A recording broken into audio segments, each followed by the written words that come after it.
अस्सलाम वालेकुम।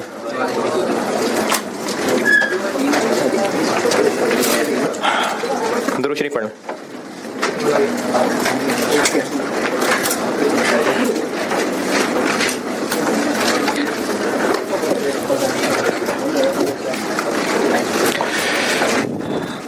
हाँ जी, सिला रहमी के अलावा और क्या बात कर रहा था? मेरे ख्याल में तो अम्मी की बात भी कर ली थी, बीमार भी हो गई थी, बुजुर्ग वाली बात थी। हाँ जी, बुजुर्ग।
कुछ बिजनेसेस होते हैं जिनमें पीक टाइमिंग्स ऐसी होती हैं, शाम में, रात में, जैसे खाने पीने के बिजनेस हैं या कपड़ों ज्वेलरी की दुकानें हैं।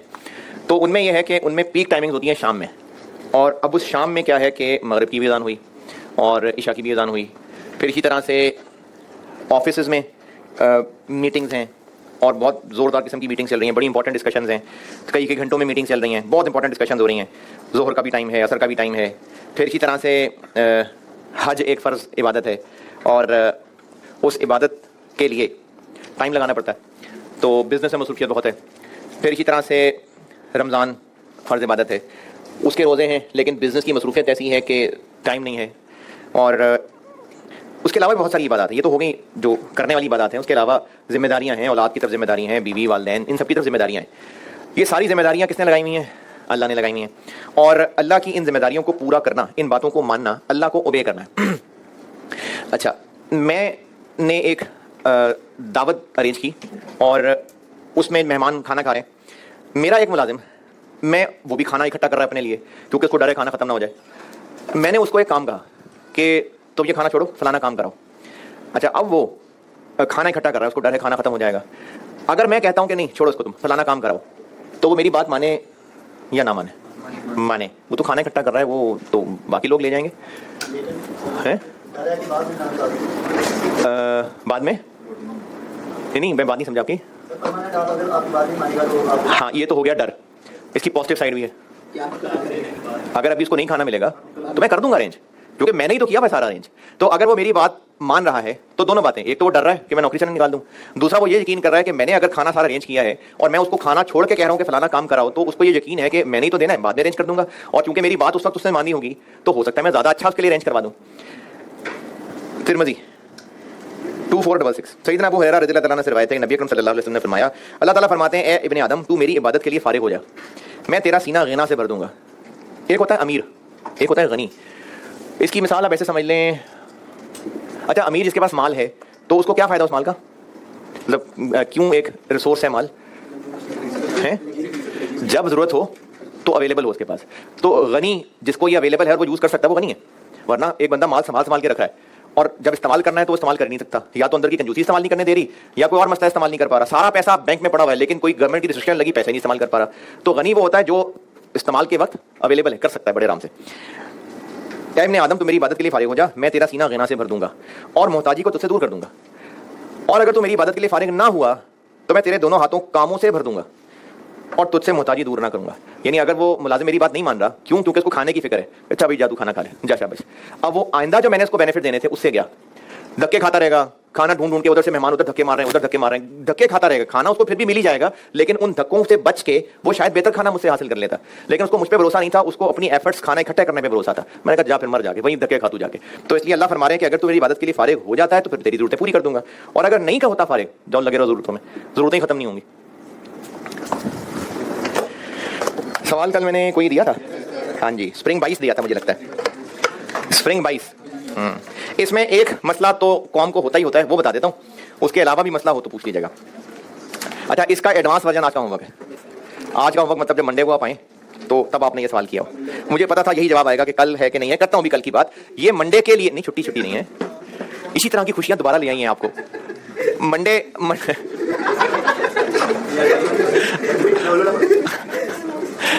मंडे को प्रोसेस कॉस्टिंग कंटिन्यू करूंगा, वो बात कर रहा हूं। तो स्प्रिंग 22 अटेम्प्ट का सवाल होमवर्क दिया था, आज उसका ओरिजिनल वर्जन होमवर्क है, वो है स्प्रिंग 10, स्प्रिंग 2010, स्मार्ट प्रोसेसिंग के नाम से होगा। पेज नंबर क्वेश्चन 16 होगा मुझे लगता है जी। स्प्रिंग 10 स्मार्ट प्रोसेसिंग के नाम से है, पेज 120 पे, क्वेश्चन नंबर 16, 120 पेज पे स्प्रिंग 2010 अटेम्प्ट का सवाल है, स्मार्ट प्रोसेसिंग। ये होमवर्क है, बड़ा ही कमाल सवाल है। कितने नंबर है? 22 नंबर है। ये होमवर्क है आपका अगली क्लास के लिए। अच्छा, स्प्रिंग 22 में ना एक मसला होता है कॉम को, वो बता देता हूं, उसके अलावा स्प्रिंग 22 किया है, बहुत हल्का ऐसे है। किसने किया है? चलें, काफी। एक मसला ये होता है कि इंस्पेक्शन स्टेज कितनी है और stage of new material addition कितनी है, ये कहाँ लिखा है?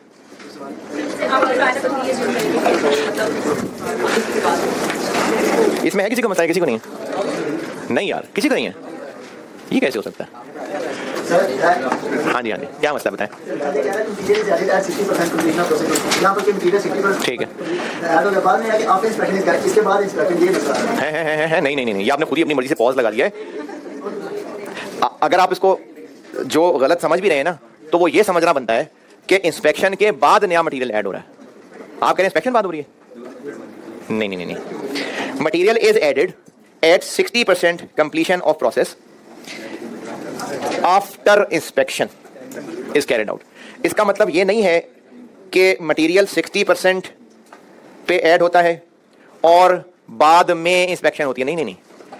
आफ्टर का मतलब है कि इंस्पेक्शन के आफ्टर मटेरियल ऐड होता है। इसमें ये किसी को मसला नहीं है कि इंस्पेक्शन के बाद नया मटेरियल ऐड हो रहा है, तो इंस्पेक्शन स्टेज कितनी है ना मसला? क्या मसला है?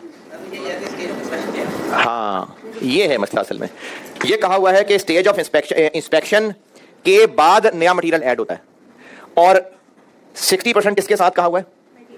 नए मटेरियल के ऐड होने से। तो नया मटेरियल ऐड होता है जब प्रोसेस 60% कंप्लीट हो, और ये वाकया कब होता है? इंस्पेक्शन के बाद। अब इसी को मैं उलट करता हूं, इंस्पेक्शन कब होती है? मटेरियल ऐड होने से पहले। कितना पहले? हाँ जी, 59 पे, 58, 57। तो ये कैसे पता चल रहा है? ये फौरन कहाँ है? सही है। हाँ भाई, जिनको लगता है कि इंस्पेक्शन पहले है तो पहले कितनी पहले, ये बताना चाहिए। 59.99, 57, 56, 55। वो सिर्फ एक ही इंसान को मसला है, बाकी सब वो एक ही नलायक है पूरी क्लास में, और किसी को ये है ही नहीं एतराज के। अच्छा, मैं ये नहीं कह रहा कि वो नलायक हैं, मतलब वैसे वो कह दिया था। ये कंफ्यूजन हो जाती है और होनी बनती भी है कि मटेरियल ऐड हो रहा है when process is 60% complete. Inspection उससे पहले होती है। कब होती है?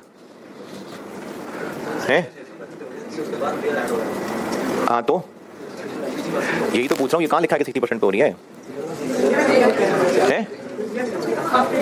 ठीक है, पता चल गया। मैंने कहा ये कहाँ लिखा है कि वो भी 60% पे हो रही है? यही एतराज है ना? ये है और भी किसी को कंफ्यूजन नहीं है? अरे शर्माए नहीं, अगर है तो है कंफ्यूजन, है ना कंफ्यूजन? क्या कंफ्यूजन वैसे? कि इंस्पेक्शन स्टेज कितनी है? ठीक है, बिल्कुल ये होनी बनती है कंफ्यूजन।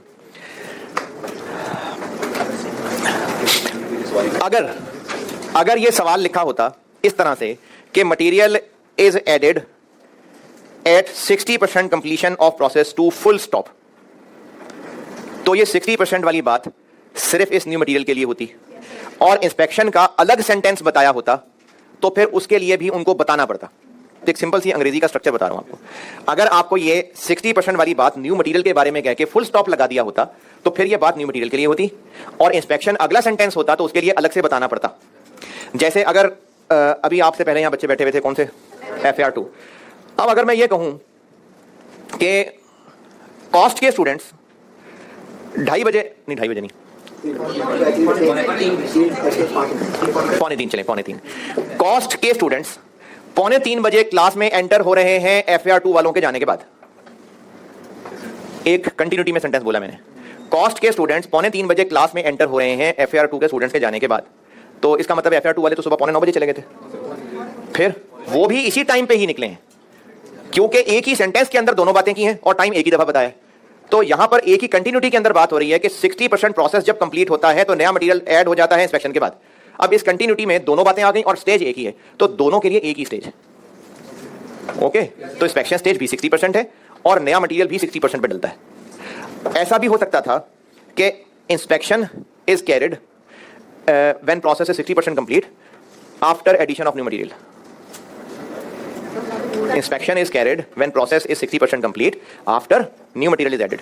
इसका क्या मतलब होता कि न्यू मटेरियल की एडिशन स्टेज भी 60% है। लेकिन इन दोनों जुमलों में फर्क ये आ जाता कि अभी जो मैंने बाद में बोला है कि inspection is carried at 60% after addition of new material, तो इसका मतलब है कि मटेरियल डलता और वो मनूस आते ही तबाही मचा देता, फिर इंस्पेक्शन करते। और ये जो अभी सवाल में लिखा हुआ है इसमें क्या हो रहा है, पहले इंस्पेक्शन हो रही है, लाशें बाहर निकालनी, फिर नया मटेरियल डाला है। लेकिन इन दोनों सेंटेंसेस के अंदर stage of new material addition भी और स्टेज ऑफ इंस्पेक्शन भी ये 60% है। तो इस सवाल में इस स्टेज ऑफ इंस्पेक्शन के 60% के अलावा आपने कुछ पूछना है तो पूछें। मुझे इसमें यही वाली बात लगती है, वो मैंने बता दी, और आपने कुछ पूछना है तो पूछिए जिन्होंने भी किया। जी हाँ, प्रैक्टिकली तो 4 दफा भी हो सकती है, लेकिन सवालों में ना फिर ये कॉम्प्लिकेशन और बढ़ती जाती हैं। सवालों में होती है 1 दफा ये। हाँ, अच्छा, अगर वैसे तो होता नहीं है सवाल में, लेकिन अगर मान लें है कि एक इंस्पेक्शन स्टेज जो है वो 25% पे है, एक इंस्पेक्शन स्टेज जो है वो 80% पे है, तो फिर ये लॉस के डबल सवाल बन जाएंगे। हमें 2 दफा नॉर्मल और 2 दफा नॉर्मल निकालना पड़ेगा। 2 दफा नॉर्मल निकालना पड़ेगा तो ईपी के अंदर नॉर्मल की 2 लाइनें आएंगी, एक में 25% स्टेज ऑफ कंप्लीशन, दूसरे में 80%। तो ये इस लिहाज से डबल सवाल हो जाएगा, 2 नॉर्मल लॉस की रिकवरी वैल्यूज आ जाएंगी।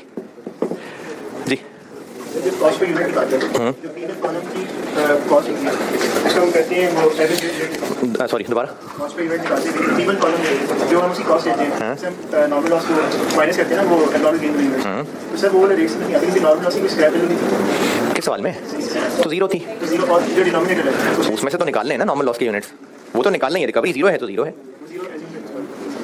और इस सवाल में पूछें, क्या पूछना है? जी जी, तो पिछले महीने में उसमें नहीं डला हुआ था न्यू मटेरियल, ये कैसे पता? बहुत गहरा सवाल है। ओपनिंग वर्क इन प्रोसेस की परसेंटेज कितनी है? 40%। नया मटेरियल कब डलता है? तो पिछले महीने से ऐड हो गया होगा, तो वैसे पता चला, परसेंटेज से पता चला। अगर ओपनिंग वर्क इन प्रोसेस की परसेंटेज 60 भी अगर होती तो भी पिछले महीने ऐड हो गया होता, 60 से ज़्यादा होती तो भी पिछले महीने ऐड हो गया होता, कम है तो इस महीने ऐड हुआ है। और स्प्रिंग बाइस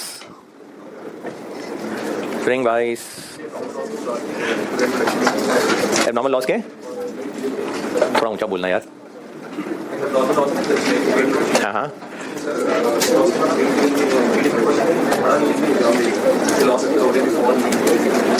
अच्छा, ये कैसे पता चल रहा है कि ये प्रोसेस 2 का सवाल है? बताया हुआ है। ये कैसे पता चला कि उसमें केस 2 है? क्योंकि नए मटेरियल के यूनिट्स हैं। ये कैसे पता चला कि ये लॉसेज आफ्टर इंस्पेक्शन या बिफोर वाला है? लॉस आफ्टर इंस्पेक्शन नहीं, लॉसेज बिफोर न्यू मटेरियल है कि आफ्टर न्यू मटेरियल है? कहाँ लिखा हुआ? ये उसी सेंटेंस से पता चल रहा है। उस सेंटेंस से यही तो पता चल रहा है कि इंस्पेक्शन के बाद न्यू मटेरियल ऐड हो रहा है। तो ये लॉसेज बिफोर न्यू मटेरियल वाला सवाल हो गया ना, वही जो मैंने 0.5 बताया था। तो इस सेंटेंस से पता चल रहा है। आप ये पूछ रहे हैं ना कि कैसे पता चल रहा है कि लॉस न्यू मटेरियल से पहले के बाद है, तो ये जो अगले पेज पे, पेज 113 पे जो पहली लाइन लिखी हुई है कि material is added after inspection, तो इंस्पेक्शन के बाद नया मटेरियल आ रहा है। इसी को उलट करते हैं, इंस्पेक्शन नए मटेरियल से पहले हो रही है, लॉस नए मटेरियल से पहले हो रहा है, तो इससे पता चल रहा है। Spring 22 spring 22।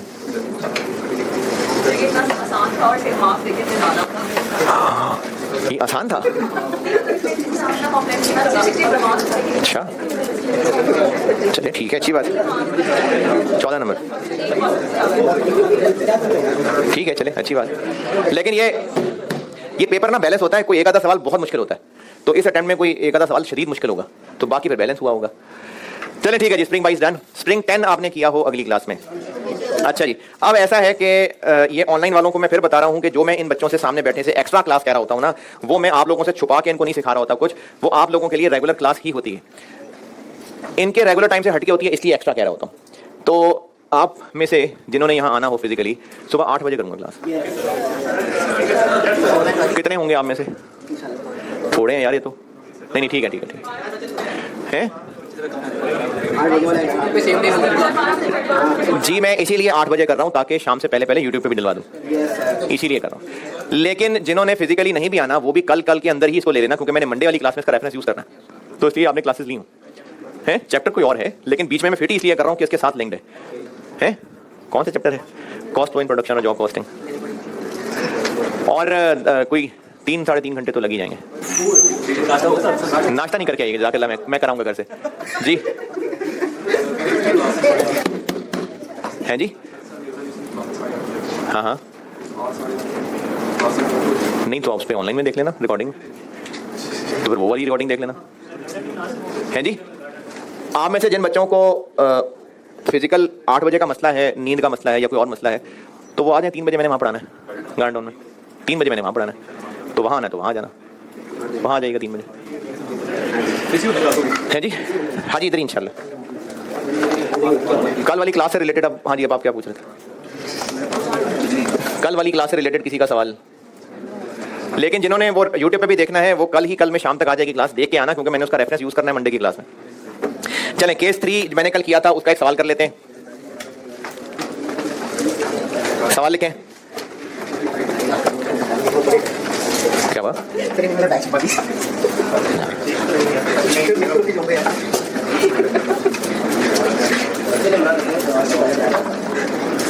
ये असल में ऐसी हरकतें करते हैं, आपकी हंसी सुनना चाहते हैं, आप हंसते हुए बहुत प्यारे लगते हैं इसकी। सवाल पहली लाइन तो आपको आती ही होगी। हाँ जी, following information relates to process 2 for the month of, जो मर्जी लिख लें। Opening work in process, opening work in process 3000 units, 3000 units, और ये हैं 45% कंप्लीट, 45।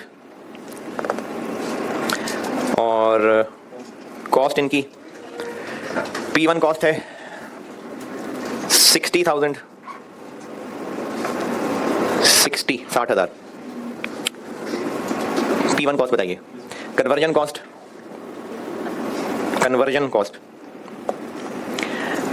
48,000, 48,000। चले, ओपनिंग वर्क इन प्रोसेस यही है। करंट पीरियड डाटा लिखे, करंट पीरियड डाटा।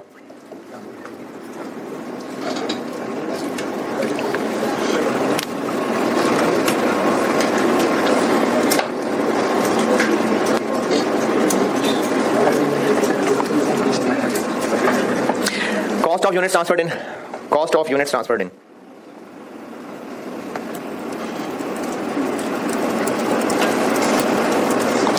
$4,20,000, 420,000, और ब्रैकेट में लिखें 20,000 यूनिट्स। न्यू मटेरियल कॉस्ट 180,000, 1,80,000, और इसके साथ ब्रैकेट में कुछ भी नहीं, यूनिट्स नहीं। Conversion cost 375,000, 375,000। Closing work in process, closing work in process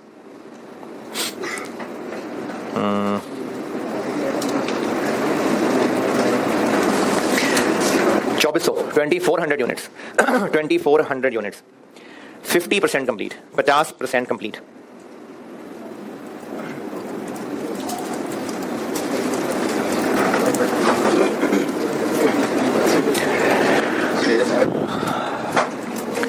of inspection 70%, 70%। और normal loss 5% of input, 5% of input. Scrap value of defective units, scrap value of defective units 8 रुपए।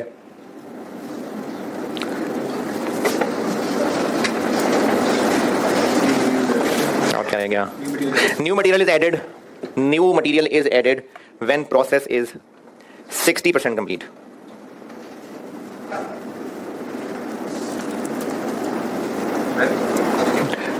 New material is added when process is 60% complete.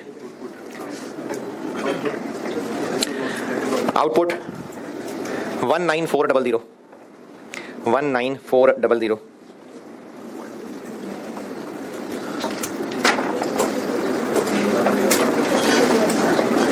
और FIFO method है,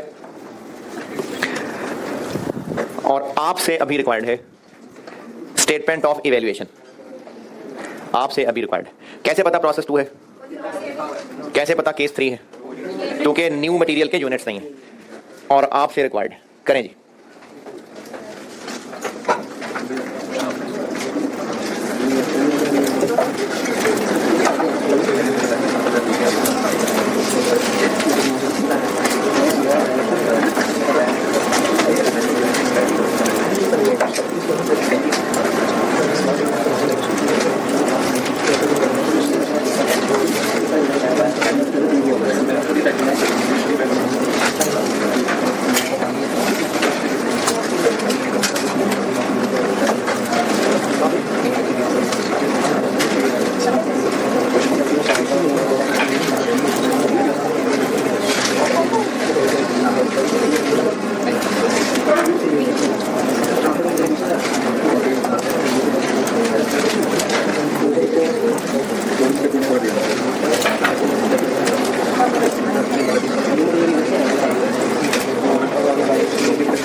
जी वो 5% ही है, लेकिन 5% of inspected units.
Minute हो गए नहीं हुए नहीं यार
कितना सा लगेगा?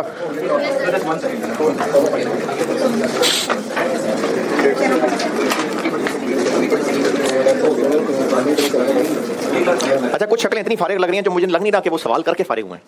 मुझे लग रहा है पहले से ही फारिग बैठे हुए हैं।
चले ठीक है, बस quantity schedule.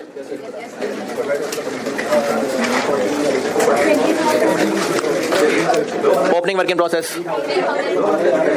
3000।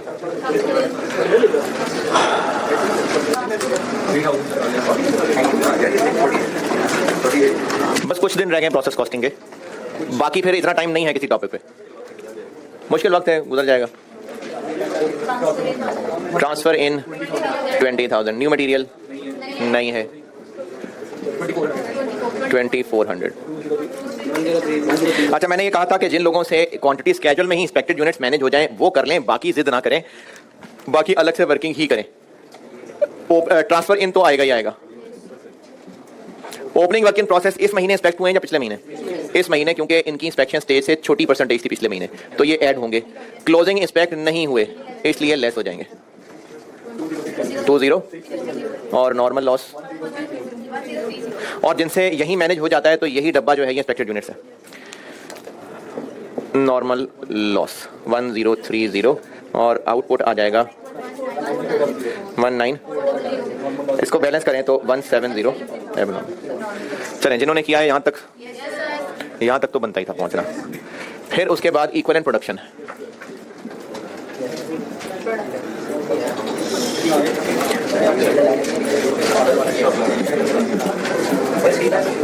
P1 new material और कन्वर्जन। FIFO है तो ओपनिंग की लाइन आएगी। ओपनिंग के सामने P1 में यूनिट्स नहीं आया करते। न्यू मटेरियल इन पे इस महीने लगा या पहले लग गया था, तो फिर इसके यूनिट्स आएंगे। और कन्वर्जन में भी आएंगे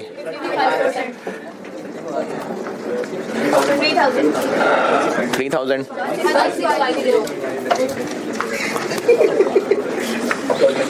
स्टार्टेड एंड कंप्लीटेड 19,400 माइनस 3,000 16,400 16,400 और 16,400 और 16,400 closing work in process P1 में आएंगे न्यू मटेरियल इनमें ऐड नहीं हुआ कन्वर्जन 50%। न्यू मटेरियल कितने परसेंट पे ऐड होता है 60। क्लोजिंग की परसेंटेज कहां तक पहुंची है तो ये तो पहुंचे नहीं अभी 60 तक पहुंचते तो ऐड होता ना। एबनॉर्मल लॉस 170 है P1 में तो ये आएगा ही आएगा। न्यू मटेरियल इसमें ऐड हो चुका है तो आएगा, नहीं ऐड हुआ तो नहीं आएगा, तो ऐड हो चुका हुआ है।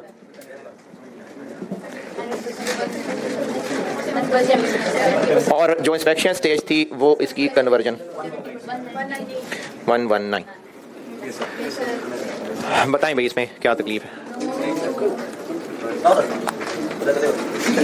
सही 119,577 सही है।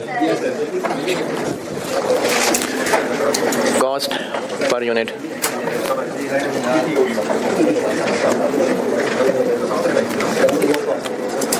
FIFO है इसलिए करंट पीरियड कॉस्ट 420।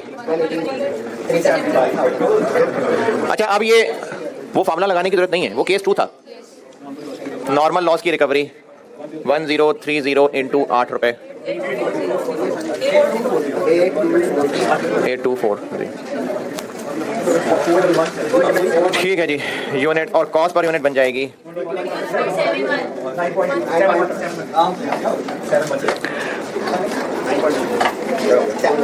बताओ यार वो रेट। हाँ बताओ किए कैलकुलेट किसने किए कल नहीं। हाँ बताए 21.71 किधर है, कौन बता रहा है। अच्छा सही से बताना यार। नहीं यार 9.2 19.36 यहाँ तक भी सही है। स्टेटमेंट ऑफ वैल्यूएशन तो आप बना ही लेंगे।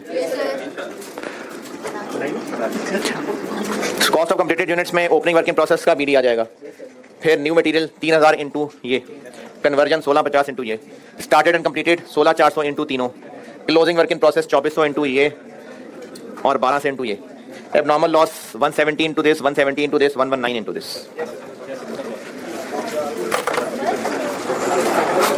ठीक है जी, बस अल्लाह।